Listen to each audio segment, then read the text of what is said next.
Gente, hoje é segunda-feira, então nós vamos ter o quadro que vem por aí, onde elencamos os principais indicadores que vão ser divulgados no decorrer dessa semana, fazendo uma rápida avaliação sobre o resultado que cada um deve nos presentear nos próximos dias. A respeito especificamente de hoje, segunda-feira, vamos tratar de um assunto fundamental. A partir de terça-feira, amanhã, e quem assistir esse vídeo na terça-feira, então a partir de hoje, vai acontecer o quê? Um aumento de 4 a 7% no preço da gasolina, pelo menos 1 a 3% no diesel e em vários outros produtos, por conta de uma medida provisória do governo federal que acaba se impactando no aumento do preço dos bens de consumo por causa de altas bastante relevantes no campo tributário.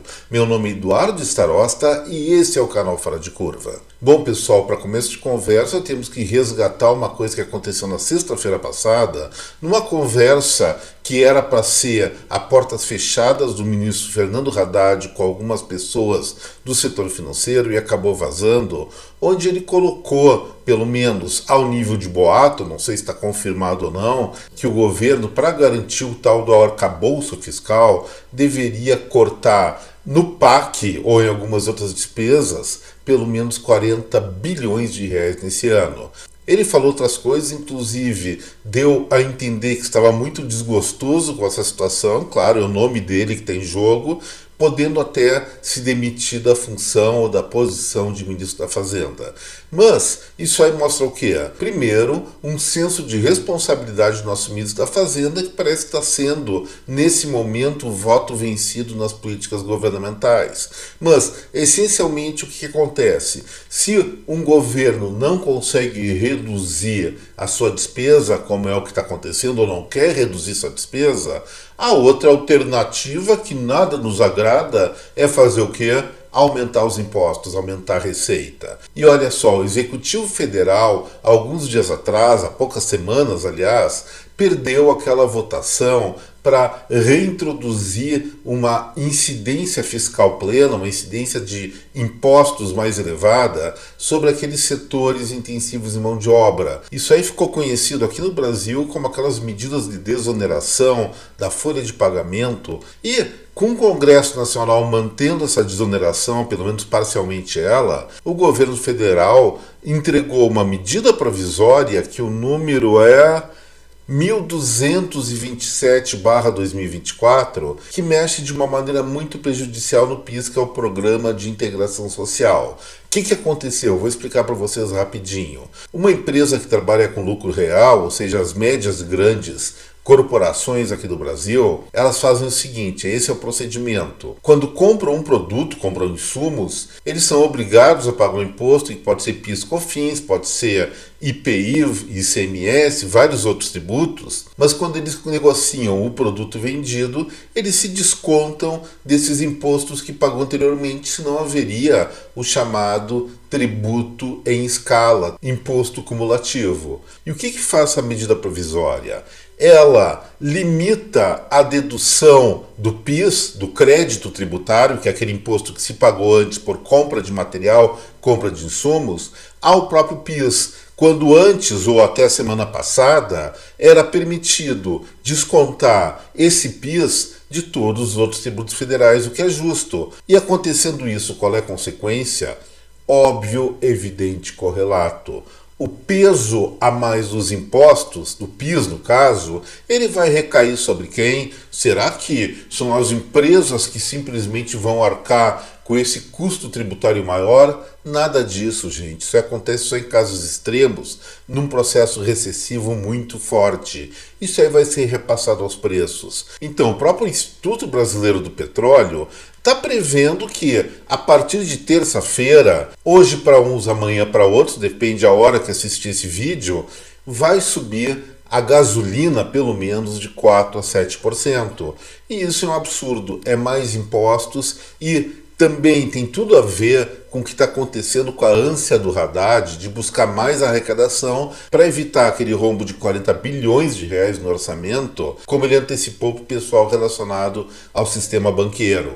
Gente, eu entendo Haddad, só que nessa situação o importante é reduzir despesa. E tem muito lugar para se fazer isso, especialmente em atividades meio que eu consideraria nesse momento desnecessárias para o Brasil. Existem prioridades, investimento é prioritário, porém incentivar ONGs, incentivar consultorias para fazer papel, ou mesmo a Lei Rouanet, ou mesmo artistas, acho que não é o momento. Isso aí pode voltar a ser o momento, lógico que com qualificação, com qualidade, talvez em um momento futuro do nosso país, quando as contas públicas não estiverem tão em pandarecos assim. Sintetizando novamente, essa medida provisória 1227 vai aumentar a carga fiscal sobre a economia e isso vai resultar claramente ou rapidamente e efetivamente em aumento de preço para os consumidores, especialmente naqueles produtos que mais nos importam,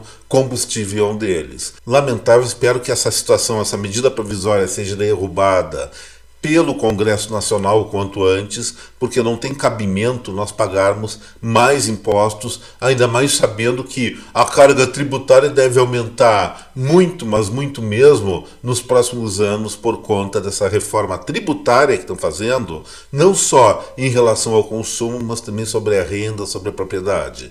Estamos entrando numa fria? Acredito que sim. Podemos sair dessa fria, depende do Congresso Nacional ter bom senso e os membros do Poder Executivo Federal finalmente colocarem na própria cachola que o controle de gastos é importante para gerir um Brasil com responsabilidade. Agora vamos para o quadro que vem por aí.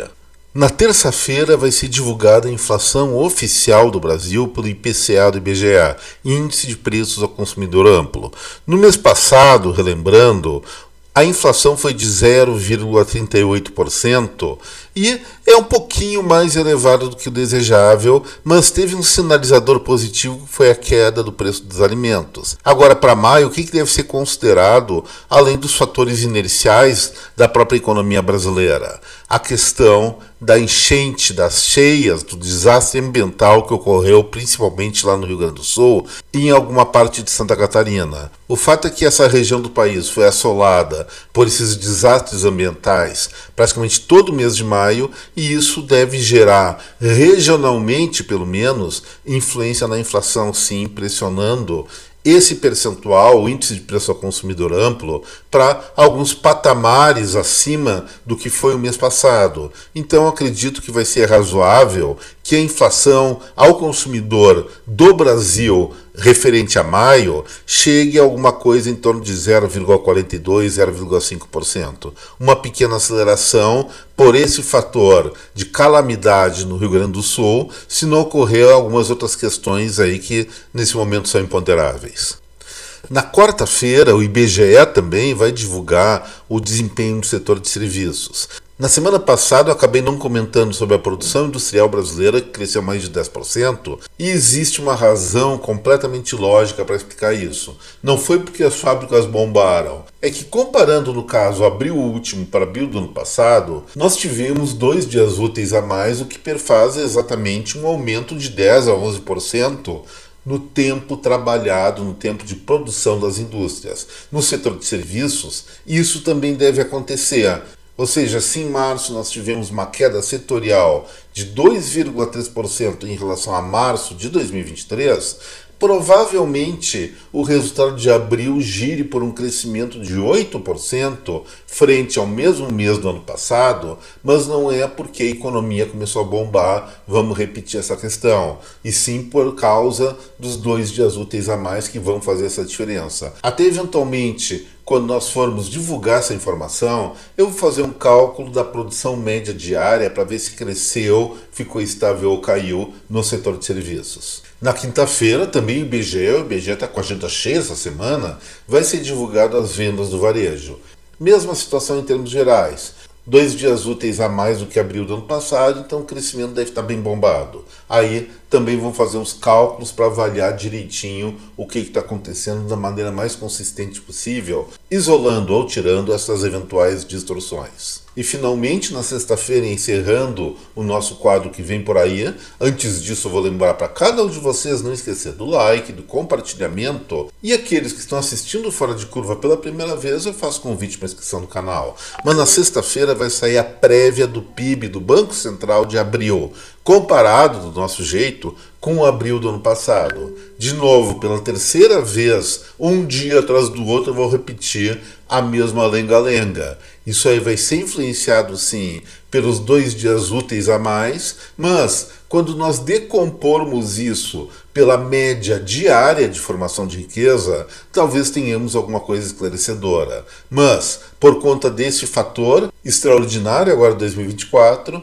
o resultado do PIB brasileiro nessa comparação vai ser um pouquinho mais bombado, mas nós vamos analisar isso direitinho. Gente, o que eu tinha para falar hoje era isso. Espero que vocês tenham gostado desse vídeo. E se gostaram, repito novamente, não esqueçam do like, do compartilhamento desta película com a sua rede de contatos e da inscrição no canal, é claro. Um forte abraço a cada um de vocês. Até breve. Tchau, pessoal.